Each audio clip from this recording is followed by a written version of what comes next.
any day.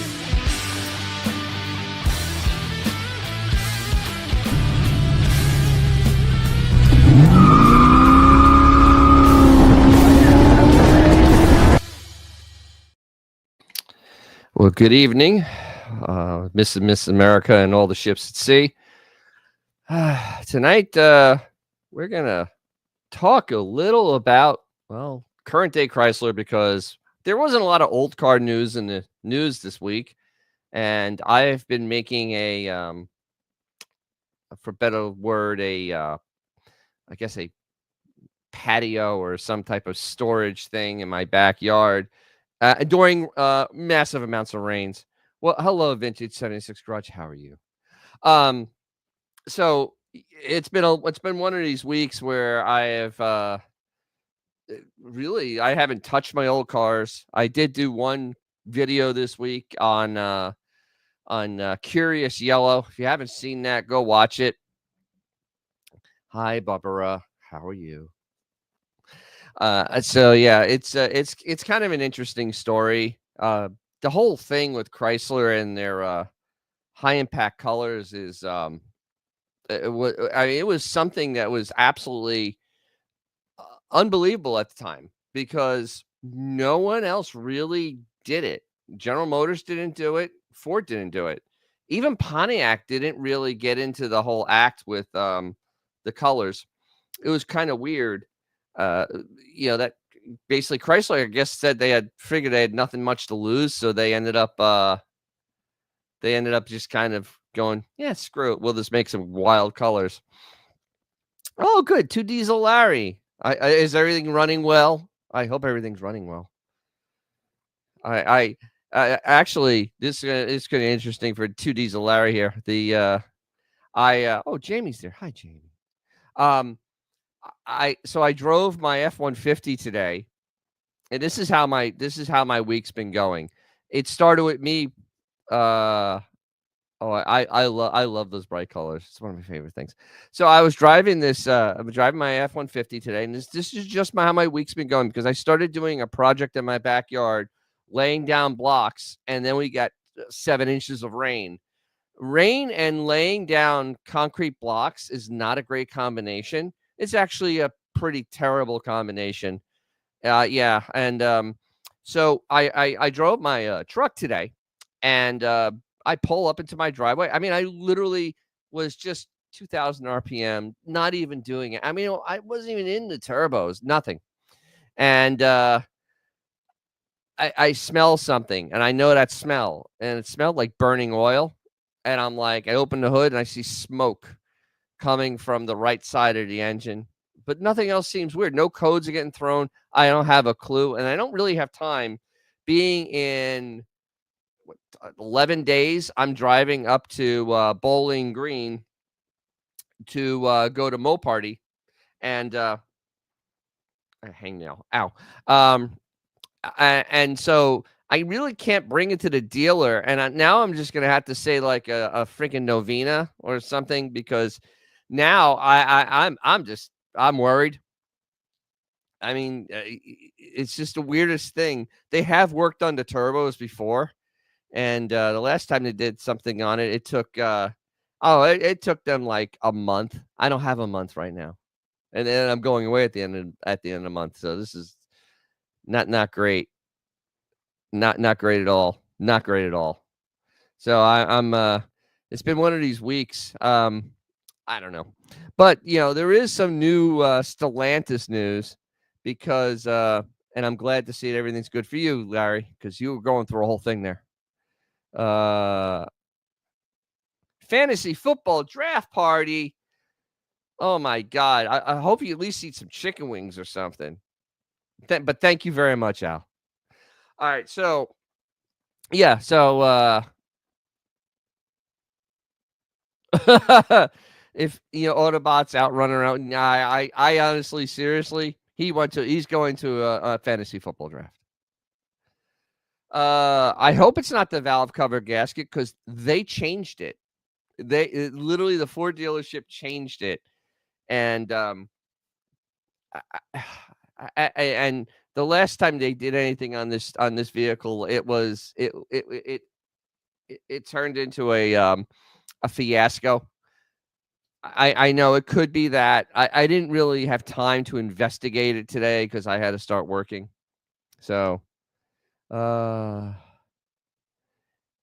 oh my god. Oh, really? We got some wild stuff going on in the chat there, guys. Yeah, I'm hoping maybe it's that, but nothing else. No codes are getting thrown. So either it's fine, or I'm in the mountains of Tennessee and the turbo is going to let go. Then I'm completely screwed. then I don't know what to do at that point. Towing a car. So that's how my week has been going. It's literally everything that can go wrong pretty much has gone wrong. That's literally how I've been, how it's all been going for me. It really has been. It's been coming. It seemed like it was coming from the turbo. That's why. But the thing is, the way that engine's built, the valve cover gasket could leak on it, and that's one of those things. Like I smell, but it had that. It didn't have that. It had that. How can I smell that hot smell? Like a mechanic that has that like that hot smell. Not like the burnt like oil that fell on an exhaust manifold, but it kind of had that weird hot smell. So that's what makes me worry that let's see, trailer it, then trot it out. Yeah, actually, that's what I'm gonna do when I go to Bowling Green. The truck and trailer are gonna hang out at Beach Bend, and the Charger's gonna go driving around town. So yeah, I'm gonna be driving around town. Actually, on how expensive for full size trucks from the '70s? Well, if you could find one, because most of them disintegrated because they just weren't built great. I mean, they were built as trucks, so like the beds always got scratched and stuff. There wasn't any type of covering for them, so they got pretty much destroyed. And then, yeah, but they're top dollar now. Yeah, '70s, yeah, yeah. They're like top dollar. You gotta remember it's like a 50-year-old car now, a truck. It's a vintage truck. So trying to find one of them and then fixing anything that's wrong with it, if it's not a Ford would be the easiest one to fix by leaps and bounds because I mean that's just and the next would be anything General Motors, and the worst would be Chrysler products because their stuff from the '70s half is missing because they went bankrupt in '79, '80. So yeah, no, I'm okay. I'm happy with my F-150. It's just that it's I seem to always have the little bit of weirdness happen before I go on this trip because last year the transmission was deciding to play Harry Carey, and I made it there and back. I don't know how, and then I got back here and was driving around, and the transmission lost all forward gears. So yeah, and then I couldn't tow to the show that was in Florida. That was, it's like 80 miles away. I just didn't feel like driving. I ended up having to drive my car and I had an absolutely horrific time because people suck. They really do. People suck. I mean, it's bad enough when you're towing and they want to be on top of you. But then when, if you're in a classic car, like, dude, leave me alone. Like, go around me. Don't be on top of me. I'm not going to go any faster. This is just, I'm out for a drive, man. Easy, man. So I have a lot of that. So, but yeah, so I will be doing a live from probably my hotel room. I don't know how the hell that's gonna look, because I'm probably gonna bring my computer, and I have no idea how the internet's gonna be. It may completely suck, uh, and it'll be an hour earlier. So, but I should have some interesting stuff to talk about because I'll have just driven 700 miles, and I just this is Thursday, so I'll be already registered for Mo Party and have dropped the car and dropped the truck and trailer, and we'll be at the hotel with my car. So yeah, I'm so that's going to be happening in 2 weeks. I will not miss out on that because it's gonna be fun. Hopefully, I'll get some cool stuff from there. But, yeah. Let's see. Let's see. So another YouTube channel. So there's a guy in Florida who buys 70s F-150 250s all the time. CT Moog is his YouTube channel. Okay. The thing is, I don't need another old vehicle. My truck's still under warranty, so I'm okay. I'm okay. It's just it's been fairly reliable. So I'll just say a prayer and I'll just keep an eye on it, I guess. So let's get into, first of all right, we'll make vintage 76 happy because I'm going to kind of go back over this. So this was Chrysler's promo in 1970. So Curious Yellow is not on this car. And actually there's colors that are only on 1 year for 70 that are on this car, which is this right here. Which would be Moulin Rouge. Was that? No, that's a Moulin Rouge. Yeah, I think that's a Moulin Rouge. The pink. Wait, no, where is it? Is that it? I can't tell in this picture. But yeah, so the or Panther Pink Moulin Rouge. That was a 1 year only color. And actually, I think they made like 3 or 4 Chargers in this color. And actually, one of them is the ad car. Yeah, I know these old trucks are easy to work on, but my truck's fine. It has a warranty on it. It's been fine. It has 117,000 miles. I don't need another old car. I got 4 of them. I don't need any more. They're all killing me. They're killing me. If I had more room, maybe I would do it, but I don't have a lot of room.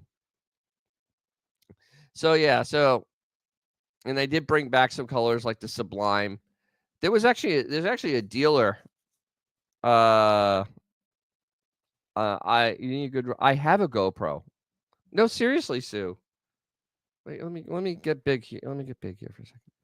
See, I have a GoPro. This is what I film on because it films in 4K or something. It's actually pretty high tech, and yeah, I use this all the time. So yeah, I do have a GoPro, and I have all the little mounts for it and stuff, and I have all extra batteries and all sorts of stuff. So yeah, I have one. That's what I filmed my last video on. It was with this. Actually, I film all my videos on this. It's actually not it's not bad. Let's just sidetrack me, of course. The thing is, yeah, actually I will do that. I will either do video, I will either try to do a live while I'm driving, which I don't know, I'm gonna be by myself. That's probably not the smartest idea, towing and do, but I probably will record myself because I can set it up where I have the camera looking at me because it's gonna be kind of fascinating. I am gonna golf caddy. No, I am gonna stop at least 2 Buc-ee's on the way up. I'm actually I don't even need to stop at the second Buc-ee's. I just want to stop at the Buc-ee's. Like, oh, actually, the first one I don't really need to stop at. The second one I probably should just get gas. But the first one I'm literally going to get gas before I go there, and then I'm going to stop there so I can eat lunch. I just absolutely I absolutely love Buc-ee's. I love the smoked brisket. Absolutely delicious. Good. I'm glad, Sky Spectre, you love road trips. So do I. So yeah, I will do a lot more filming than I did last year. I did some, but oh wait, Ed Rooney's in here. Oh, there's Ed Rooney. Hi, Ed Rooney. How you doing? Yeah. So I know I'm gonna have the GoPro. I'll record myself driving. Hopefully there'll be something interesting. I'll see if I can even do a little. That's why I'm gonna bring my computer. I'll be able to upload some stuff immediately. Because it could be kind of fascinating. I'm probably going to have a couple videos on getting ready for it, which has been absolutely impossible. I mean, Florida. All right, so let everybody that isn't familiar with Florida. Okay, Florida's summer sucks. It's not even bad. It sucks. I actually have that mount. I have that mount where I can have, take us on the entire trip. Plus, it'll look hot slap to your forehead. Yes, I actually have that mount. I probably won't do that, but sure, why not? Um, but Florida summers are miserable. They are literally June isn't that bad, but July and August are absolutely hell. And then when you get what we got the last week, where you just have constant rain, constant, and it isn't like, oh, it's going to rain a little bit, and no, you get like 4 inches of rain, and so me trying to get ready for Mo Party has been kind of uh, kind of suck at this point. I haven't driven the Charger in a month. I literally haven't driven it in a month. And I every time I think about taking it outside to actually do the timing on it and do all sorts of testing, I honestly can't even get there. Can't even get there. It starts pouring rain, or it's 95 degrees outside with 98% humidity. It's just disgusting. Yes, it is a solo trip. I'm meeting my friend up in Tennessee, and then we're gonna both go to. We're both gonna go to. I'm struggling with a puzzle right now. We're both gonna go to Mo Party from there. So yeah, but you know what though? I listen to internet music. Well, what's so frightening about that? Oh, I do listen to internet music. I listen to an Italian channel. It's just streamed. So I have something all the time. My truck has heated and air conditioned seats, whatever I feel. So I'm okay. I mean, it's not, and it's 10 hours, but I don't drive straight through like a madman. Like I said, I'm stopping at 2 Buc-ee's because one is before Atlanta and one is after Atlanta. The one after Atlanta, I wish I'd probably stop at a bar, but I'll just end up stopping there, probably get some snacks or whatever, because their jerky is phenomenal. It's also very good at the track because it, you know, stays. Yeah, because I have to think of track food too. See, that's the one thing when you're like drag racing, you don't want to eat at the track. Like the guy next to me has it. I gotta call him, but he has like this whole grill and everything, and he stores meat for all from for like last year, and he's like he's up there from Kentucky, and so you don't eat the track food because track food is stupidly expensive and not very good. Because I made the mistake the first year of eating there, and it was just not great. So like last year, I bought like a whole chicken and I kept it on ice, and I had my lunch. It's only 3 days. I ate chicken. I was like, okay, this is pretty cool. Actually 2 days. It was Friday and Saturday because on Sunday you just leave at noon. But this is the thing. When you go to the track, do I have a plan B? No. Uh, oh well, yeah. The plan B is you go to the dealer and go, guess what, guys? You're gonna give me a truck I can tow with because I have a thing I need to go to, and you're not going to fix this very fast. So that will be my plan B because I have nothing else that can tow. I know no one else with anything that that I would trust towing that far. So it's like All right. So Sue, what's a Mo Party? Okay. Well, all right. Hold on. So I'm going to show you. Mo Party is um a giant show in Bowling Green, Kentucky. So we'll show what this is. Okay. So all right.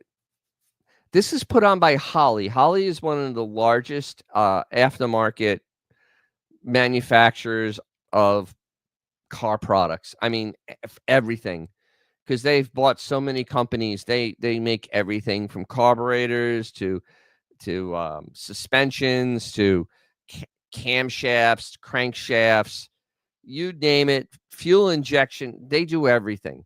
So they have this at Beach Bend, which is in Bowling Green, Kentucky. That's where their headquarters are.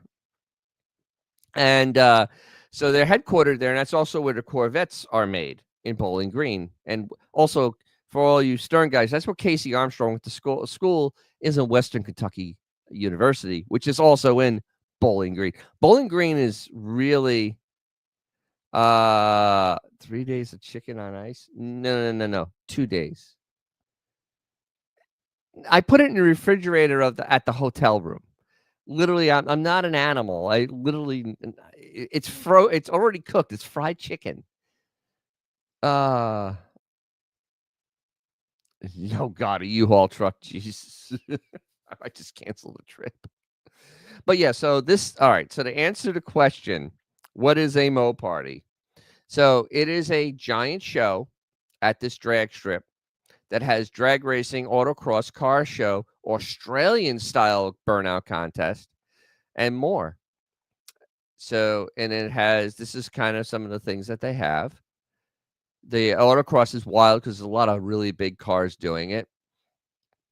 And then let's see that. Oh, I guess Vice Grip Garage is going to be there with their, I think it's a Hemi powered minivan. There's a car show. There's a challenge. It's really cool where you race against the guy next to you, and you have to go around the course. Then you have to brake in a special in a spot. I think, and then there's drag racing, and then there's a Survivor thing, which is cars that aren't restored; they're originals, and they show all their stuff. So this is like, yeah, this is just a little video of all the crap that they do. I mean, and then this year they're doing the ride along, so I'll have a video of the ride along. I don't know what car they're bringing, but Chrysler, Dodge is actually coming and doing uh, they're actually going to be doing the ride alongs. So we'll do a whole little video on that too, because it's sure to be fascinating. So yeah, it's an amazing show, and it's just an amazing little town too.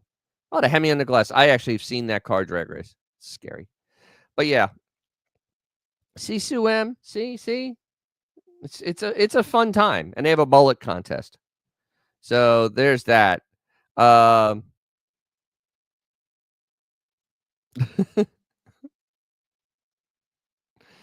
no, they do not Mo should feature at the no. Mo doesn't they don't know Mo. Mo doesn't know of this. She's just no. My friend Monique, no, she does not know of this. Let's see. Uncle Tony is going to the Mo. He usually doesn't. And the thing is, for him, it's literally a 2-hour drive. I mean, it's not very far. Um, I don't know. He does his own thing.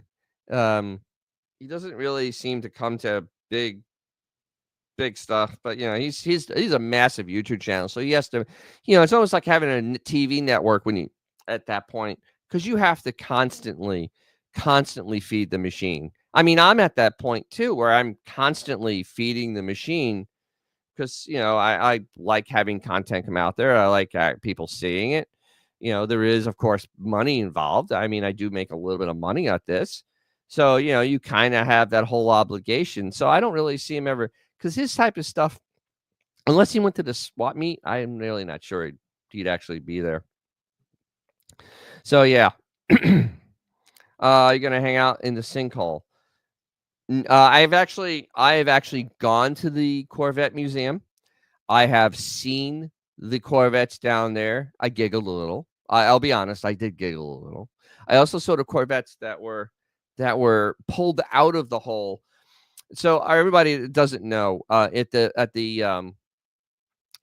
Corvette Museum, there's a Corvette Museum. It's not part of the Corvette manufacturing, but they have a museum across the street from the plant. Now, the plant there used to be a Chrysler air conditioning plant, and they ended up selling it to General Motors in the 50s, and they ended up, that's what it 50s, 60s.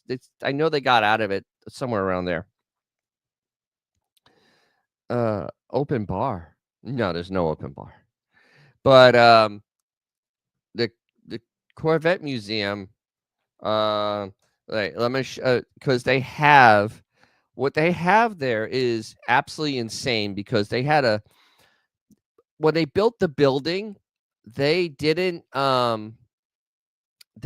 do a good job of putting rebar in the floor. So, let me open this up.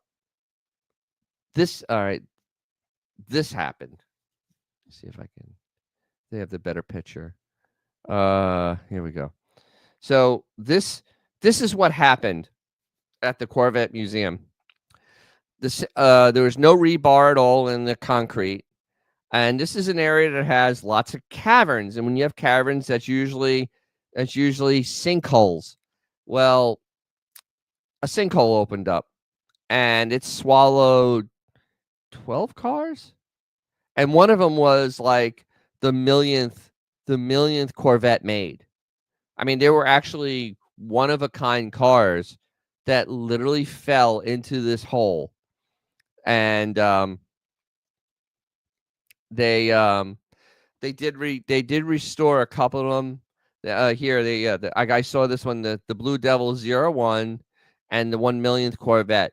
It wasn't that bad, but there is a couple that are just, there's actually one that's still down the hole. It's so far down. And what they did is they put a glass like porthole in the floor so you can look down at the Corvettes. Yes, Barbara, it really did happen because that area of the world has lots and lots of caverns, and caverns make stuff like this. So they just didn't have any rebar in the concrete, so the concrete just gave up immediately. But now they like made it a whole thing. How many times have I gone to Mo Party? This will be my fourth. Yeah, this will be my fourth time. Uh, I enjoy I enjoy the trip. It's getting away, and usually it's cool. This year, actually, now the prediction for Mo Party is upper 70s, maybe mid 70s.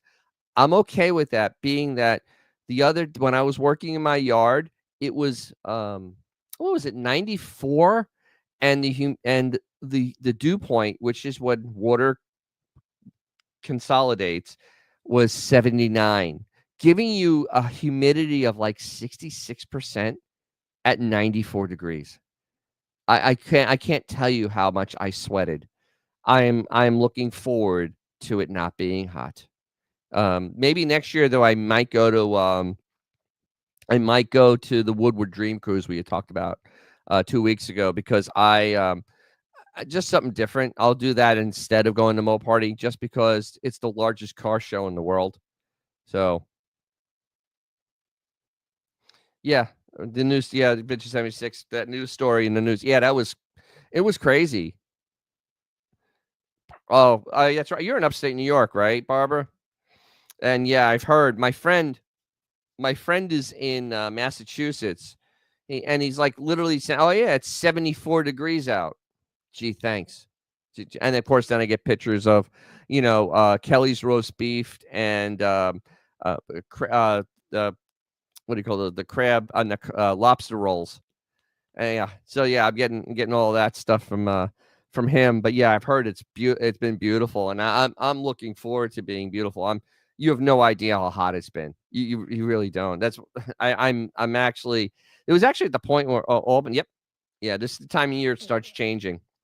Actually, we went to Lake George in 1984 in August. My father got a lake vacation, and it was the year after Mount St. Helens erupted. And what happens when you have all the ash in the air? Um, well, you end up getting cold early. And literally, we were there on the second night. It went down to 29, and this was like August 20th. So yeah, and so swimming and fishing was kind of all of a sudden out the window. I mean, it was like during the day, it only got to like 55. So yeah. All right. Let's move on. Let's move on to a couple of things I actually found in the news this week. So first one, this is out of Ottawa, and it's crime. Stolen Hellcat returned to Ottawa dealership, missing engine. No kidding. Really? So, so the Ottawa dealership says a stolen Dodge Challenger Hellcat Jailbreak Edition is back, but was professionally gutted. These cars are the easiest cars in the world to steal. All you need is the little computer that all you need is a little computer that catches the key signal, and then you can just do a duplicate on it, and then you could drive the car away. It's as simple as that. And Stellantis is all the worst. They are by far the easiest cars to steal. And so, let's see. There weren't many wires that were frayed, so it wasn't their first rodeo. So what now? I'm going to show you what they got back. Remember, this is $100,000 car. That's what the dealership got back. Everything, everything that could be taken off this, off this car, gone, utterly and absolutely gone. I mean, they took the engine, the transmission, they took the special fenders, they took the hood, they took the grill. I mean, they literally stole, and it looks like they took a lot of stuff out of the back of the car. They probably took the chunk out. It looks like it has no rear suspension in it. And yeah, and they have to go through their insurance. I can't imagine how bad this will be. I mean, I know it's Canada, but good God. Yeah, I think that's B5. I think that's B5 vintage 76, nice blue. Yes, it is that's B5. The beautiful color. I love B5. Yes, Sky Spectre. Oh my God. Yeah. I saw this picture and went, "Oh, well, somebody oh well." I mean, that you can't really do anything with this. You can't do with this anything. I mean, the car's a total loss. This car is going to be on Copart. And I mean, you'll be able to buy parts off it, but there's no way to salvage it. They everything's stolen out of it. So $30,000 engine's gone, $8,000 transmission. The rear end's probably gone, so that's $2,000. The whole bodywork. I mean, they would have to throw like 40 grand into this car, and then what?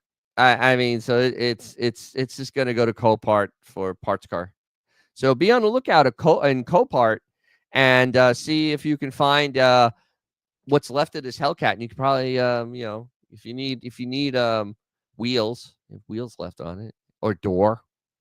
I think both doors are still on it, but everything else is gone. So yeah, let's see what this is. Let's see. A Bentley that was supposed to be delivered to Florida was delivered to the Bronx instead, and the buyer was being called for, oh my dear God. That's a slight oopsie. Oh my, really? Holy crap. Oh, wow. And the thing is, because Bentleys, it's not like when you get it's not like you get like, go to the showroom and buy one. You have to order that car. So, wow. And of course, with the new year coming up, whatever that car was, you're not getting it. The guy who stole that off the parts of the car will buy it. Nah, no, because everything's marked as hot now. Because remember, the VIN is on the engine and the VIN is on the transmission. The VIN's also in the computer. So that engine and stuff, that's probably going overseas. I would almost guarantee it's going overseas. It's going to end up somewhere, Africa, Middle East. It'll end up in some other car, but it's not staying. It's not, or to Asia. It's not staying, or South America. It's not staying in North America. It's too much to track, because this isn't like the old days where you can steal a motor out of a car and you can just take it, put it in something else. You scratch the VIN off of it. Any identifying numbers, you just scratch them off, and then, oh well. Oh, all right, everybody. Here's Puzzle. She doesn't know what to do right now. Yeah. So here she is, wanting in on the conversation. So yeah, so now with these cars, everything's built into the actual computer. So all the information is in there. To run the engine, you need the computer, unless you reprogram it, but then there's a VIN on the engine. I mean, it's a whole thing. It is a whole thing. Yes, a Nigerian prince will be driving it. Yes, absolutely. They'll throw the Hellcat engine into an old Range Rover, and that's what they'll do. They'll just put it in there. It'll be a cool piece of kit. They'll make their own TRX out of it. How's that sound? But yeah, that was horrific. and that wasn't good. So now I actually learned. I have an article on a Ford Mustang GTD, which I've yet to see. I probably won't see one for a while, but the Mustang GTD is so wide. How wide is it? It needs safety lights like a Raptor, but Ford found the loophole. Now, I did not know that anything over 80 inches in the United States, so from here to here, right, is 81 inches on this car. Okay, so it's a wide body. Well, anything with over 81 inches United States is supposed to have lights in the front grille and then lights on the mirrors. Yes, it is a fat car. It's also the fastest Mustang ever made. It's an absolute animal. It's a race car. Oh, hi, G Canada. Nice you show up. How you doing? Oh, my friend. To get off this for a second, G Canada. My friend just bought a Ducati. So yeah, he's very happy. Maybe I'll show a picture of it. Yeah, okay. Yeah, I'll show this picture. I'll show the hold on. G Canada's here. Wait, G Canada's here, everyone. Hold on. So I'm going to show G Canada my friends. There it is. There is my friend's Ducati that he just picked up, and there it is. There it is. So yeah, it's absolutely gorgeous. So oh my god. So yeah, so this is just beautiful Italian. This is like the only thing good Italians can make. I don't really understand it. Is it a monster? He says it's pretty scary. I bet he likes it. He's an ex-cop, so not much bothers him. So, but yeah, this thing is a phenomenal bike. Oh, it is a monster. Yes, it is. Duh. Hi, I've had a really long week. You weren't here in the beginning. I've had a really long week. It's not been good. It hasn't been good at all. Yes, it is a monster. It's an out. I mean, it's beautiful. I almost wanted to start writing just because I saw it. But yeah, so there it is. There is the Ducati from my friend. So yeah, we'll go back to this Mustang. So if anybody was ever curious, okay, that you have to have, they do a lot of blah blah blah blah, and it's a rule. It's a Federal Motor Standard Vehicle FM VSS 108.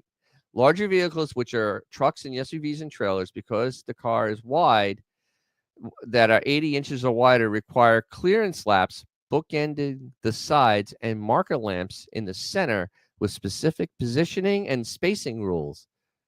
Ironically, it's about visibility, which is hard to miss these behemoths on the road. Yeah, I know. It's the irony of it, isn't it? That's why a TRX and a Raptor and a Ford Bronco Raptor and any giant wide truck has to have those lights on it.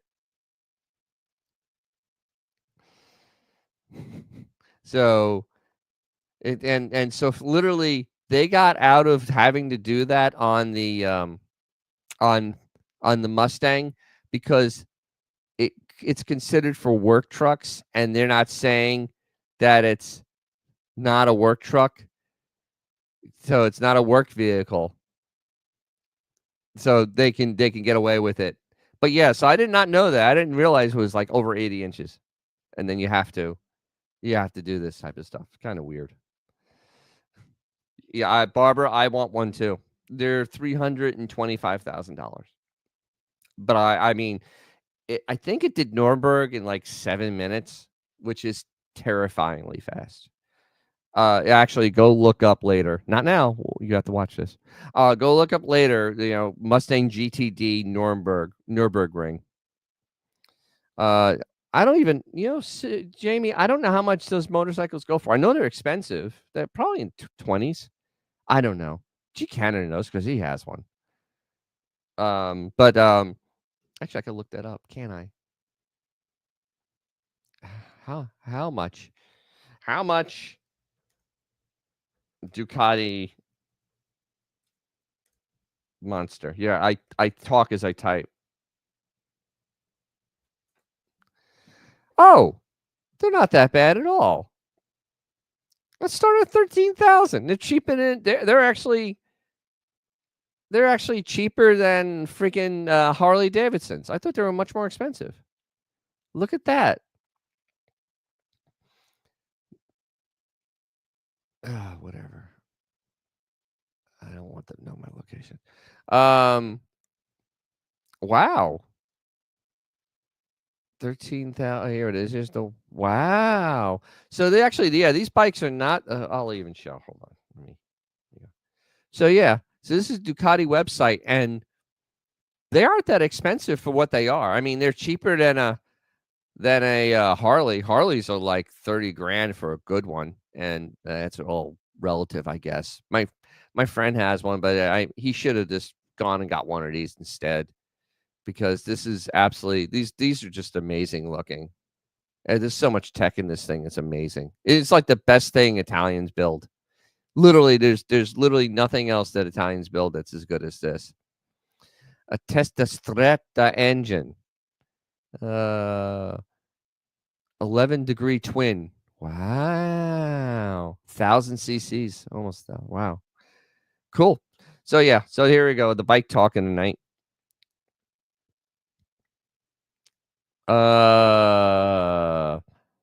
Yeah, 325 is expensive. I think Ducati's Ducati. I don't think Ducati's owned by anybody. I don't think they're owned by anybody. I don't know. Here we go. G-Cannon, my Ducati is a 1995 900 SSCP. Only 160 made. I remember you said that. Hunter S. Thompson wrote about the 160. He did a very poor what I would call it song. Yes, Song of the Sausage Creed in 1995. I read it. It was actually Hunter S. Thompson had a way with words. It was a motorcycle review, and I'm like, this is like poetry. It's beautiful. Oh, it is owned by Audi. Well, I guess that's why it's the best German thing, best Italian thing out there, because it's made by the Germans.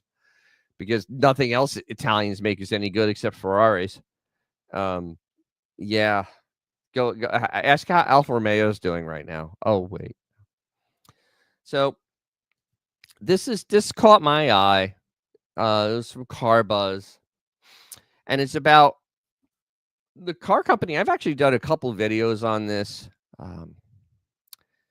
That Chrysler is in a lot of trouble right now.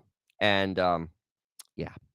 So here is their off-road minivan. I am not kidding. I am truly saying this is an Overlander minivan. That's what it's come down to. I'll go back to this for a second. I could have bought a new Monster for less than it cost me to redo my entire bike. Yes, that's the way it works. It is banged my foot. Ow, that hurt. Yeah, fixing something gets very, very expensive. And of course, Vintage 76, he was right. Yay! Something I didn't know. Cool. I learned something tonight. I'm so excited. That and that anything over 80 inches has to have all those lights on it.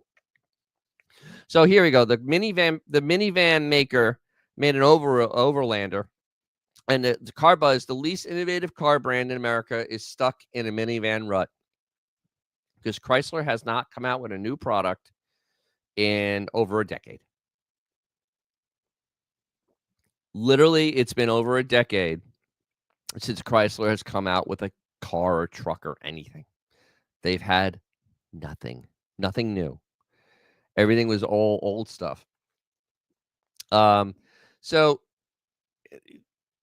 I'll just read a little cut through this. Innovation is a tricky word to define the automotive world, but it means consistently introducing state-of-the-art technology, regularly producing fresh new models instead of continuing to sell the old ones. That sounds like Stellantis and Fiat, even if they are still popular with consumers, or simply staying on top of overall trends dominating the market, such as electrification.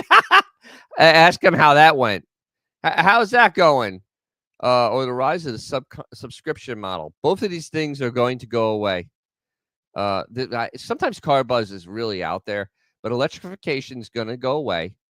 and the subscription, people aren't going to want that. The people are already getting pissed over it.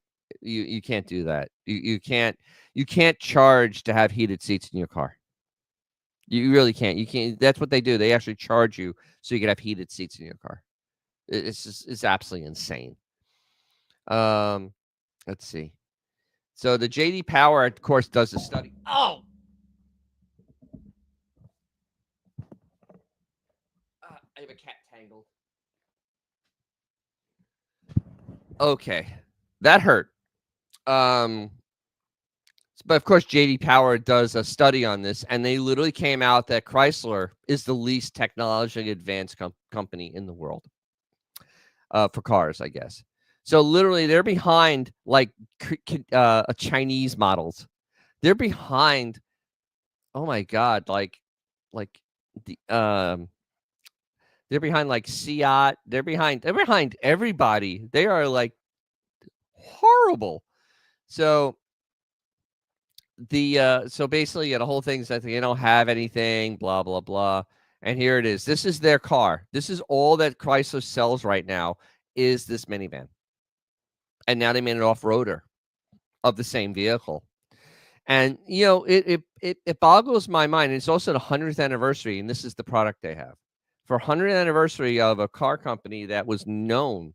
I'm going to go through the innovations that they had because they were known for innovations, and they literally make nothing except this. Literally, we're looking at all the Chrysler. We are literally looking at all the Chrysler models right now. The Voyager and the Pacific. I mean, it's basically the same thing. Wow. They also have these minivans have the worst engine in existence right now. It is the Pentastar 6. Pentastar 6s have all sorts of different ways that they make you get stranded. The minivan one is the most fun. The minivan one is the one that, since they're mounted sideways, the cylinder closest to the driver, the cylinder bank closest to the driver, blows head gaskets. But it doesn't blow them like where you blow a head gasket in an old car where you start seeing a little bit of smoke and whatnot. No, what happens is that the head gasket lets go, and then it fills the cylinder up with water. And then you start the car, and you bend the rod. Now, either it depends how much water's in there, but see, water doesn't compress. So that's called hydrolocking. And since you hydrolock it, you may just bend the rod, or you may just snap the rod, and it will go right through the block, and you have a big mess, and the car's dead. So, they literally have the worst powertrain of any minivan. This is a piece of garbage. I mean, if you must get a minivan, I don't know why. I don't even understand the minivan. But if you must, buy a Honda, buy a Toyota. Please, dear, don't buy one of these things. You're gonna hate yourself, especially you're gonna try to keep it, because usually the motors let go about between 70 and 100,000 miles. They go bye-bye. G Canada, when those 3.6 Pentasars came out, they were awesome. On world's best engine list for the first few years. I actually liked the Dodge Journey V6, big, comfortable. Unfortunately, then motors went boom. Yeah. The Pentastar V6 was the gift of I think it was Mercedes gift when they owned Chrysler, and they made like a world V6, and that engine's had so many different problems that it doesn't matter. I wouldn't own a car with them because even on the rear wheel drive ones, the oil cooler is made of plastic. Did the minivan save Chrysler? Actually, kind of, yeah. Yeah, the K car too, but the minivan, yeah, the minivan was a runaway hit. They beat Ford to market. Actually, Ford had released the Aerostar beforehand. It was just ugly and didn't really have great functions for moms. And the Dodge and the Dodge Plymouth and Chrysler minivans kind of had all the things that moms wanted. So they sold a lot of those minivans, and they only came out a few years after the K car. The K car, but this is why they started making serious money is with the minivans. Yes, minivan was everywhere. I despise minivans, except for what they're going to be doing at Mo Party, where they're going to have one with a Hemi and do drag racing. I'm okay. But yeah, so that Pentastar, the oil cooler is made of plastic. It's underneath the intake manifold, and it just starts leaking. It just starts leaking oil into the intake manifold. I mean, it's just or it just pours all the oil out, and then the engine has no oil in it. They have cam problems. I think they beat the cam problems, but there's a long history of them having where the camshafts, where the lifters would give out on them, and then they'd have, Chrysler would fix one side and not the other. Yeah. So I mean, the engine's never had a great reputation, and this is what they have. So, and if you look around trying to figure out what Chrysler's going to have coming, this is what you come up with. This is from Mopar Insiders. They will always have something right because they do this for access. This is what they want to bring for Chrysler. I'll just let that sit there for a second. I'll let that sit there. This is supposed to be your Chrysler. This is all. Oh, you want some sexy car talk? Okay, I'll get to that in a second. G Canada, here we go. Bring it hard. I was always afraid of minivan on the road. A woman with 5 kids was driving, thinking about everything but driving. They were worse than drunks on the road. Yeah. Oh, absolutely. And they have all sorts. Now they keep on getting worse because they have like all these little things inside of them, and it's distraction city. It's terrible. But this is what Chrysler is going to roll out. It looks just like an Alfa Romeo. I can't imagine they'll sell more than 10s of these things. It's very uninspiring, and they're paying Christine Fuel over $1 million a year. I'm too lazy to look it up, but I know that she's a CEO of a division. I mean, she gets paid good money, and this is their product for 2027. It does look like a crossover. It looks like a bad crossover. It looks like an Alfa Romeo. It's just that is an uninspiring car or vehicle, whatever the hell it is. I mean, could you imagine, picking between this, a BMW? I hate X6s, or an X4. I don't like them, but people buy them, or a Cadillac. I mean, could you imagine? That this thing competing against real cars? Let's see. I still like the Dodge Hornet. You're in a very small minority. As far as small SUV, nice looking and fast. Too bad they are brittle as every other Dodge or I'd own one. No, they're beyond brittle, more brittle than the other Dodges. Remember, it's an Alfa Romeo. You don't get worse than an Alfa Romeo. Literally, Alfa Romeo should come with like a lift package. I'm talking like Uber. They should give you you get a 50% discount when you use it if you own an Alfa Romeo, because you're sure as hell going to end up having to use that to get home multiple times. And they probably should give you AAA for free too, so they can tell you anywhere, because they're just junk. And this is 2 years away, and they're going to have this in a minivan. Why is this? And I still sit here and go, why is this a division? It makes no sense at this point. And I'm going to go. I actually have a thing here where the Chrysler Innovations, but I'm going to take a second here. So there's these bigger channels, car channels, and they talk mainly about new stuff. Not like I do. I talk about old stuff mostly. I talk about some new stuff because we got to drive them. And I sit there and I listen to them be hype men for Dodge and they're pathetic. I mean, Stellantis, and they're pathetic, basically going to the caveman marketing of just having high performance cars. And honestly, Chrysler and Dodge are as dead as a doornail. I mean, they just don't know they're dead yet. They don't have any product. I mean, the Durango's going to get redone in 2029. Why bother? It's already an antique. I mean, literally, it's an antique at this point. And just keep throwing Hemis in it and hope that big caveman come by because that's Hemi on the fender. Same thing, and then same thing with the Charger and all these. Oh, they're gonna have SRT. At the end of the day, that stuff doesn't matter because I like G Canada, yeah, right here. I'm in the FEV market. It's limited. Dodge Hornet is the best looking of an ugly bunch. But see, G Canada is like the average. I hate to say it's like the average buyer.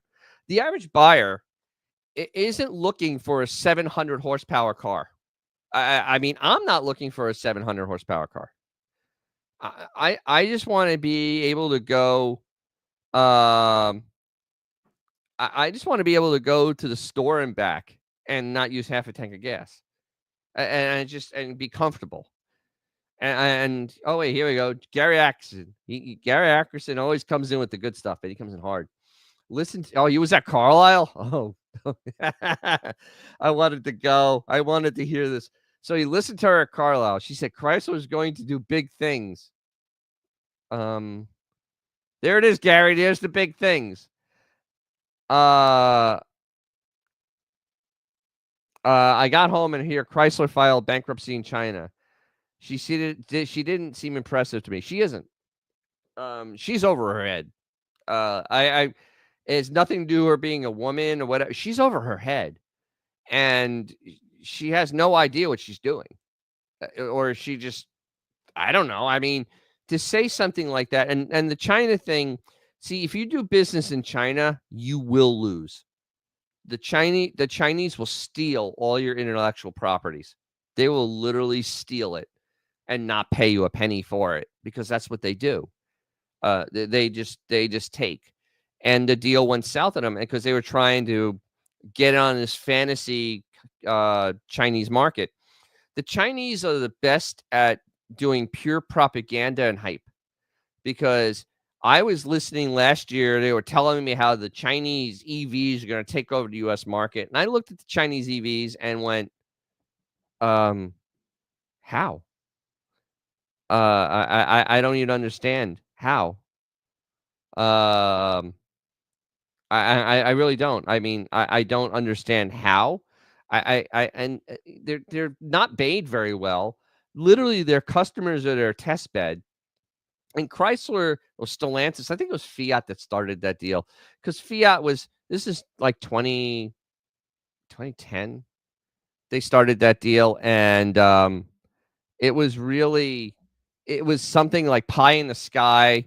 They're gonna, we're gonna be able to leverage their manufacturing, and it never panned out because it was a bad idea. And honestly, I don't know, what their whole thought process was, but it's not good. And she is just, she's incompetent. I mean, I hate to say that about somebody that's running a company, but when you look, and this is their big idea, because this is from Opar Insider, so it's more than likely going to happen. And there it is. That's your next Chrysler, and fives to tens of people. It'll go over just as well as the electric Charger. Hyundai is going to build V8 muscle cars coming soon. Yes, actually, Genesis is working. I did a little story a while ago on Genesis doing a V8 for Le Mans. Well, what do you know? They're going to actually have that V8, a tuned down version, but they're going to have it in a street car. So they're coming. So they're going to come, and their V8 is going to be better than the Hemi because everything's better than that Hemi.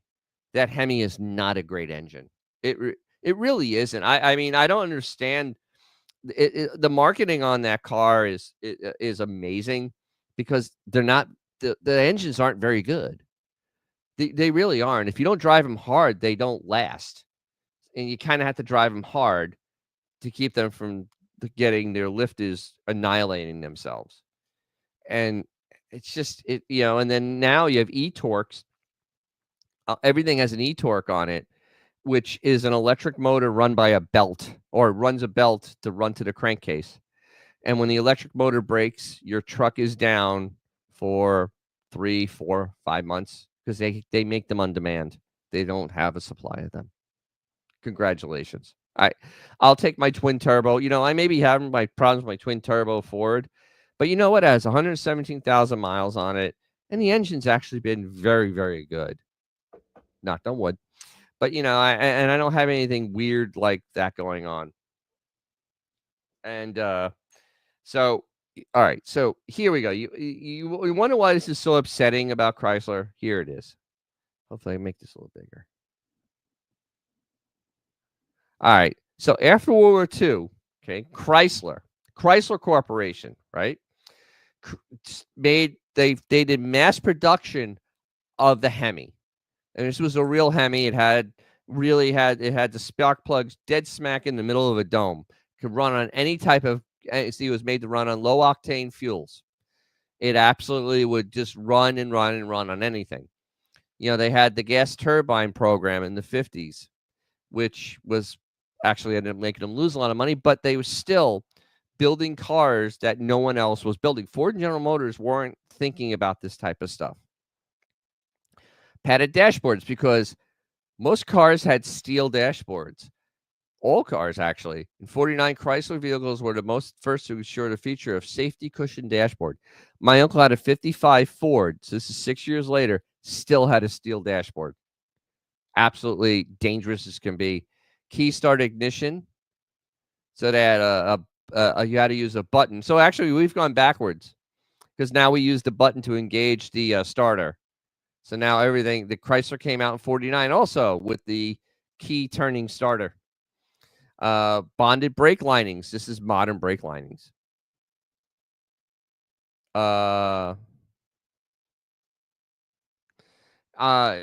It's going to look weird seeing V8s with 3-pedal Hyundais, right? No, not really.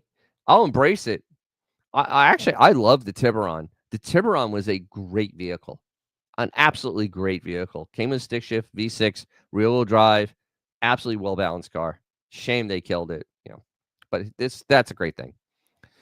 Four-wheel anti-lock brakes. This is actually 1971 in the Imperial, and it actually is in the brochure, and it's called Shore Brake. So this is what's so sad about Chrysler now, is that look at what they have done. Torsion bar suspension in 57, which is light years better than springs. Light years better than springs, because you can actually adjust the height of the car. You can adjust the height of the car by adjusting the torsion bar. You can raise or lower the car. First practical alternator. Before that, they were old generators. 1960. Unit body also. Oh, come on, why is this doing this? Unit body, 1960. That was the Valiant line was the first unit body car. And this is all modern stuff. We still use this today. Unit body. We still use this today. First transistor car radio, 1956. Before that, they had tubes in them, just like the big home ones. They were terrible. Cruise control, 1958. Record player, 1956. I mean, they had so much innovation. This is a company that innovated they came out with their electronic ignition in 1972, which was ahead of everybody.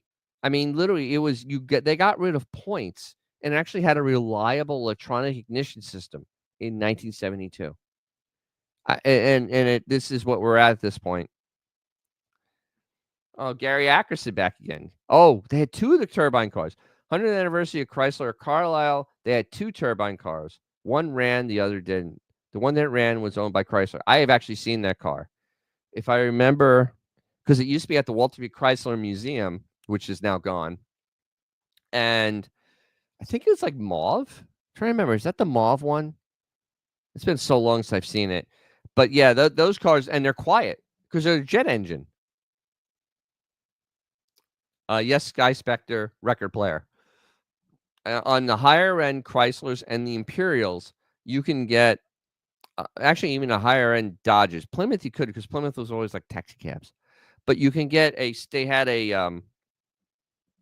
They had a record player on like a little floating base to absorb all the like springs to absorb the bumps so the needle wouldn't skip.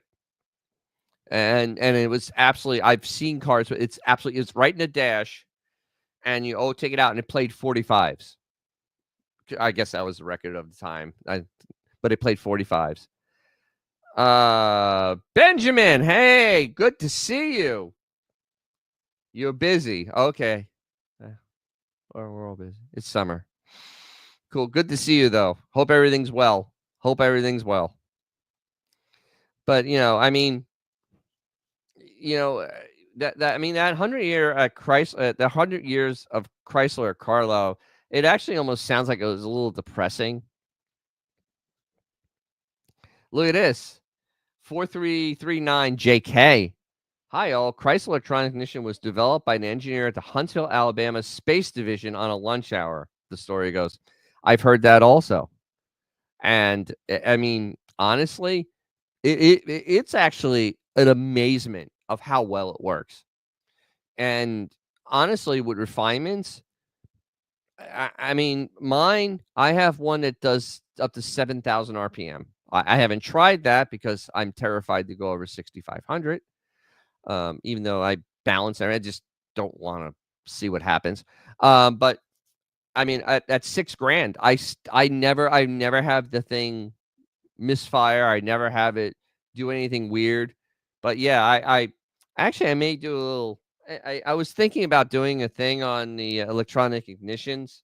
I think I am going to do that because I love the Chrysler electronic ignition.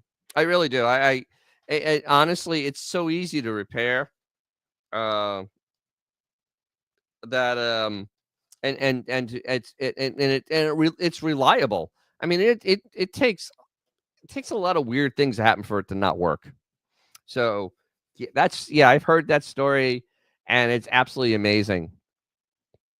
Absolutely utterly amazing that but that's the type of engineering that they hired. I mean, Chrysler was known for hiring engineers.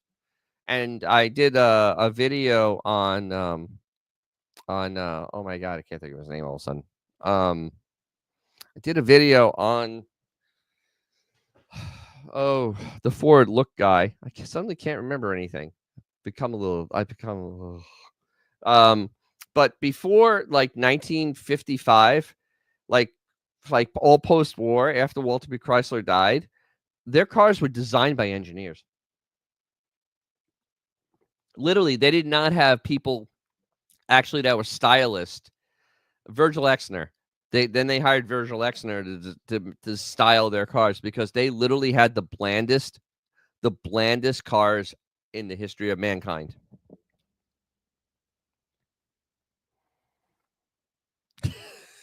Oh, Benjamin bringing it. Dennis, I heard the new electric Dodge Charger comes with an Edison wax cylinder player. That would probably make it a little bit better. It would actually give it some type of. It would actually give it some sort of style. Yes, I know. That's why I like seeing Benjamin here. I'm here for the chat. That's all. I'm just here for the chat. That is just priceless. Let's see. Oh, yeah, but the sound the Dodge is made when you start them is awful. You know the one. Oh, so you mean the Hummingbird? Yeah. Chrysler's starting. But I have a high torque. I have a high torque. Actually, it almost makes the same sound. It's from a Dakota. 4339 JK. Carlisle is a sea of new Challengers and Chargers. Wow. Probably half of all the cars. If it wasn't for them, much of a crowd. Yeah, this is a problem we're having. And I've kind of touched on it. I've touched on this before in some videos. But the problem we have is we have these people that are collectors buying cars. and collectors don't take their cars out because they're collectors. And we've gotten away from it being a interactive hobby to being some sort of postage stamps with wheels, and it's actually kind of painful. Well, this I had the same thing at Mo Party. Most of the drag racing is new cars.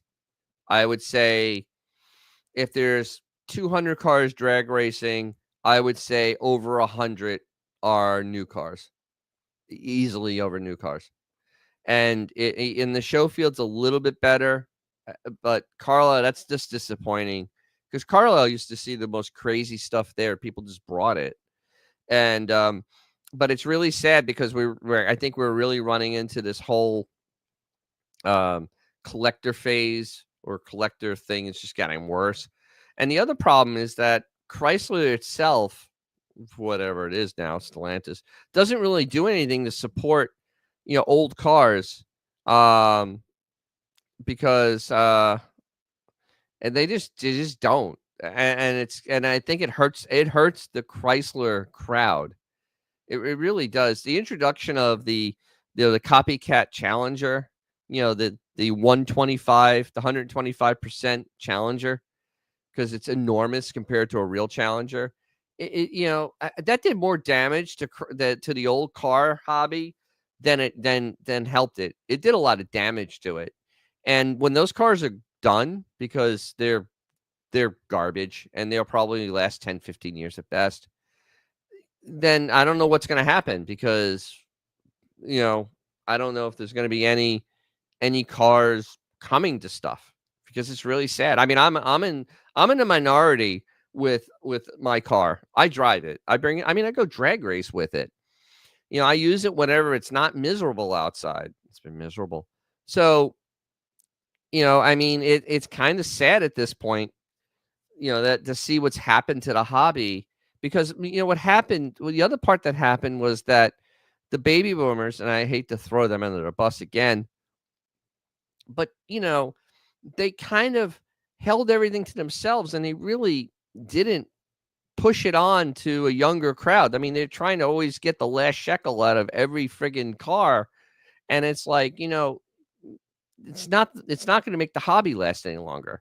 And honestly, I'm seeing this at shows and I'm really, hi Wuzzle. I'm not really encouraged at this point that that these things are going to go on unless things change. Let's see. Here we go. Gary Ackerman saw a charger that was for sale. It was bought new by the inventor of the microwave. Are you serious? Wow. And that was a complete accident. That actually was an accident where he had a piece of chocolate in his pocket. He was working with radar. That's so cool. Holy crap. What type of charger was it? Was it the Coke bottle? Was it the first generation? Uh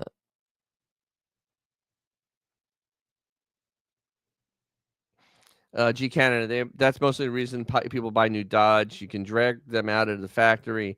They'll not be collectible. The numbers too high. Well, not only that, the numbers are too high, but honestly, with the computers and everything that's gone with them, and the lack of support from Stellantis, in 15 years, it's garbage. I mean, it's just literally ready for a pick and pull. It's just a fact.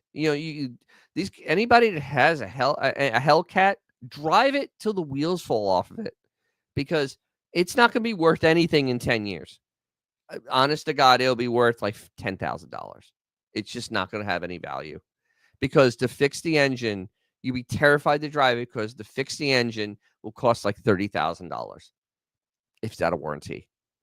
Same thing with any of the red eyes and anything else. The 170s are already having massive problems with those, and they're not even out of warranty yet. So no, and you can't fix them. These cars are not repairable. I mean, seriously, I have a computer to work on my truck, and it's still, and I've been working on cars a really long time. It's still like, yeah, this is not fun, and it's really actually a little frustrating. 4339 JK. Stellantis cleared out the old guard guys under the previous year. Yeah. Oh, he was. I actually did several videos on that bastard. He was probably the worst thing that's ever happened to a car company, and not just Stellantis, to a car company. He was as incompetent. He made Jack Nasser at Ford appear like he was Henry Ford's second. Gary Axon. I know his cars weren't as pricey as previously, still high but coming down. Can't buy at the show. Second gen Charger. Okay. Oh yeah, okay. Get the bullet, like the bullet model. Yeah, the old car market, 60s and 70s. I've done actually on lives. I've actually shown the auction results, and no, the market's collapsing. The high end, the top tier, that's going to stay about the same, but the other stuff, the thing is there aren't a lot of buyers, and you need to have buyers to keep a market going. Go look up a 1955 57 Thunderbird. That's like the best of that first generation Thunderbird. I guarantee you can probably buy a really beautiful one for under $30,000. No one wants it. It literally is at that point. Model Ts are like 10 grand. And think about it, it's a 100-year-old car. Nobody wants it. You have to have demand. And right now, yeah, and here it is. I actually baby boomers are the first generation in history not to be able to get up gracefully. You don't need to be 75 and 80 and still in position of importance. They are so arrogant in every way. Yeah. I remember I'm a child of baby boomer. And I saw what that generation did. They're the ones that made the car hobby a business. And geez, they literally destroyed something that was fun, and they made it a business. And that's why we have the collectors, because a lot of those are baby boomers. And then, what's happening now is that they're getting too old to drive, or they're passing away, and the stuff's just getting sold. And they were actually at Miko, if you look, there's like collections. Usually a collection is either the guy wants to get rid of the stuff or the guy's passed. And what's happening now is that so much is flooding onto the market. The prices are just coming down. The thing is, it's weird. On the cars that aren't that expensive, it's coming up because they're getting dragged up. But the stuff on the top is kind of sinking back down because it just can't stay there. It's not affordable.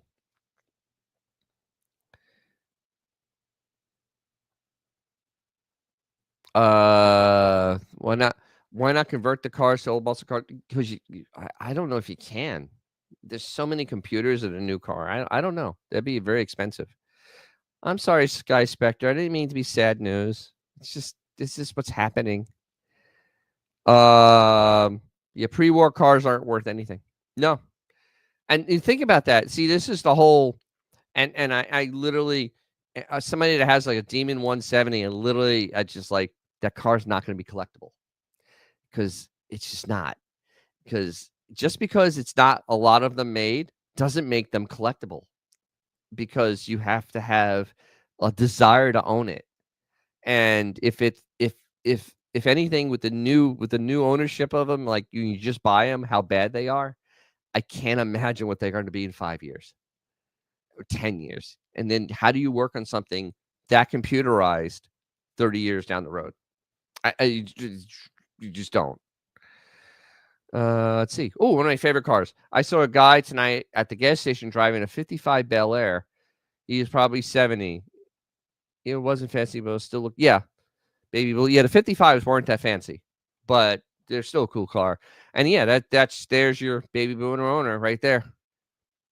At least he's using the car. There's a lot of them that they just don't come out, and that's why Carlisle, because they're the ones that were at Carlisle in the 80s and 90s, or when I was going, and they were there, but they're not giving up on they're not passing their cars on to their kids, or their kids don't want it, and so then now the car just goes into a collection. Vintage 36 Garage, 10K is still a lot of money for a Model T. Yes and no. A Model T is over 100 years old now. I mean, it is, and it's an iconic car. I mean, they made a million of them, literally, but still, they they, it's a 100-year-old car. I mean, they made a lot of them, but there can't be more than 10,000 of them left because, I mean, they weren't made well. Gee, Canada, like you said, boomers are dying out, just losing the license, so the kids dump the stuff cheap and no other boomer can buy it. They're in the same position. Yeah. Well, they were for a while, the kids were dumping it and selling it to collectors or bringing it to an auction and having a younger boomer buy it and run the price up. That's why like a Hemi Charger, like a 68 Hemi Charger, which, it's an okay car. I mean, it's actually a nice car, but 68 Hemi Charger, 130, 140, 150,000 depending. I mean, it's insanity. The odds of me owning a real Hemi car are pretty slim to none. And that's just a fact. It's it really is. It really is beyond my ability. Because even trying to rebuild one, to redo a 426 Hemi is, you're probably in the $20,000 range, a rebuild. That's if you have a good block. You're in a 20 grand just in the engine. You haven't done anything else. You've done the engine. It's $20,000. Then it has a Dana 60 behind it.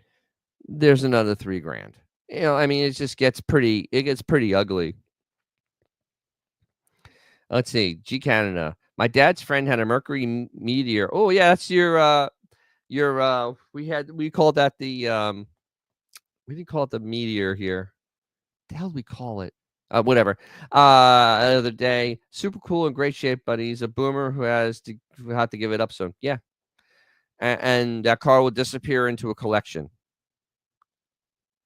Those are the same odds of us winning the lottery, Dennis. Yeah, me owning a Hemi car. Yeah, no, I've just come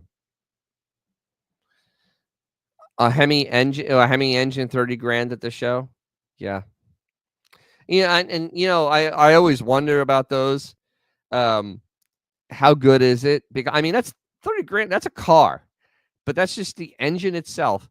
And you wonder to yourself, how good is this? Because you don't know. I mean, unless they have like video and other things of how it was built.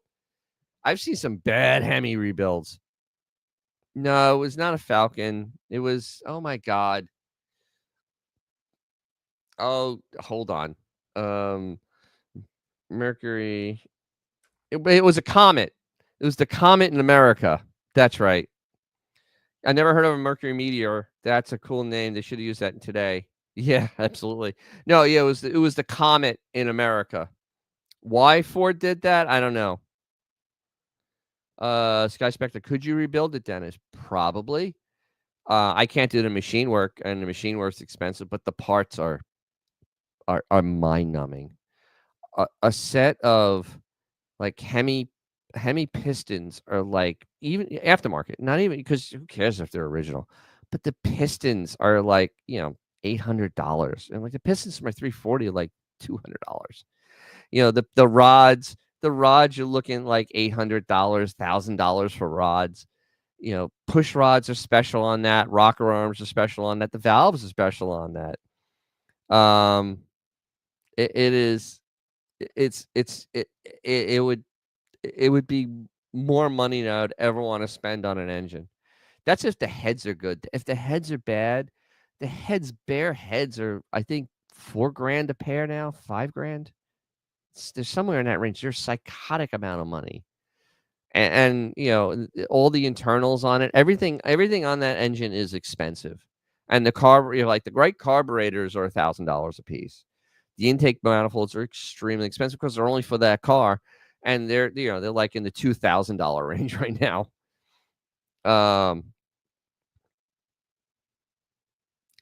Oh, G Canada learned something. He did not know the Meteor was only a Canadian name. Yeah, Ford was really big on doing just Canadian owned names on stuff. Also, you guys got Mercury pickup trucks. We didn't get Mercury pickup trucks here. Not after I was like 1950 or something, they stopped making in America, but you guys got Mercury pickup trucks through the 60s. So, yeah, Ford was really weird up in Canada. Yes, I know that. Hemi blocks do crack. My friend had a Hemi block because, of course, they were raced because it's a Hemi. I mean, that's what happened.